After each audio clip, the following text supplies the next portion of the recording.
Guruji, what is the significance of Linga? The word Linga literally means the form. Form means, why we're calling it the form is, when, today modern science is proving to you beyond any doubt that the whole existence is coming from nothing and going back to nothingness. You know this? There was a time when modern science believed everything comes from something. You can neither destroy something nor create something. It can only be transformed from one state to another. You cannot destroy anything nor can you create anything. That was the belief some time ago. But today modern science is proving beyond any doubt that everything comes from nothingness and goes back to nothingness. A whole bunch of galaxies sometimes just collapse into themselves and become nothing, There's something called as black holes. Some of them explode into supernovas, but a lot of them just collapse into themselves and become nothing. So there was something and it became nothing. Similarly, there is nothingness and it becomes somethingness. Nothingness is the very basis of all that is something in the creation, please see. Only because there is a vast nothingness, somethingness has happened in the form of tiny galaxies. If you look up in the sky, generally the way your vision is made is, you think it's full of stars, but that's not the reality. The reality is there's a vast empty space, just tiny spots of stars, isn't it? That's the reality. But because of the way your vision is made, because of a visual deception, it makes you feel as if the sky is full of stars. The sky is full of emptiness, just a little bit of stars, just a little bit of salt and pepper. Rest is all darkness and emptiness. So everything springs from that and goes back to that. When the unmanifest begins to move towards the manifest, when the first manifestation begins, the first form that the energy takes is the form of an ellipsoid. You know what's an ellipsoid? A perfect three-dimensional ellipse is an ellipsoid. The first form is always a perfect ellipsoid. A perfect ellipsoid is what is being referred to as a linga. This we have always known. Yoga has always been saying this. Every human being who's gone deep enough into himself has always known this.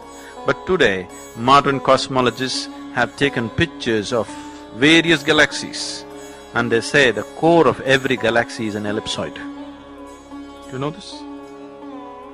No? The core of every galaxy, if you take pictures of it, is always an ellipsoid. So the first form that the unmanifest, when it begins to manifest, it takes the form of an ellipsoid. If you become meditative to a point where you become loose with your body, then you will notice once again your energies become an ellipsoid. That means before dissolution, the final form that you take also is an ellipsoid. So the first form is an ellipsoid, the final form is an ellipsoid. So, linga is seen as a doorway. Either way, either this way or that way, it is a doorway to the beyond. If we take any form, suppose if you give me anything, let's say you give me this flower. You hold this flower in your hand, feel it if you're sensitive to it, and give it to me. I'll just hold it in my hand just for 10-20 seconds and give it to you. You will see it'll feel very different. I will make this flower feel very, very different in your hand because I'll energize this in such a way that it'll be vibrant in your hands. But this flower cannot retain it for too long. After some time, it'll be just a piece of organic material. But if you form a perfect ellipsoid, if you form a linga the way it should be and energize it, it'll be a perennial storehouse of energy. There is a whole science as to how to build a linga. the different dimensions, the different qualities that you can attribute to it.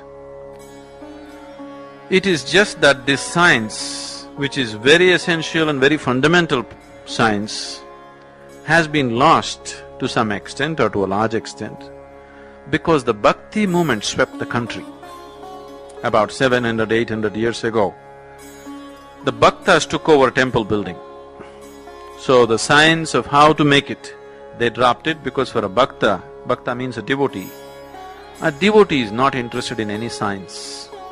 It is just the strength of his emotion, isn't it? You know, just simple strength of emotion. He is not interested in any science.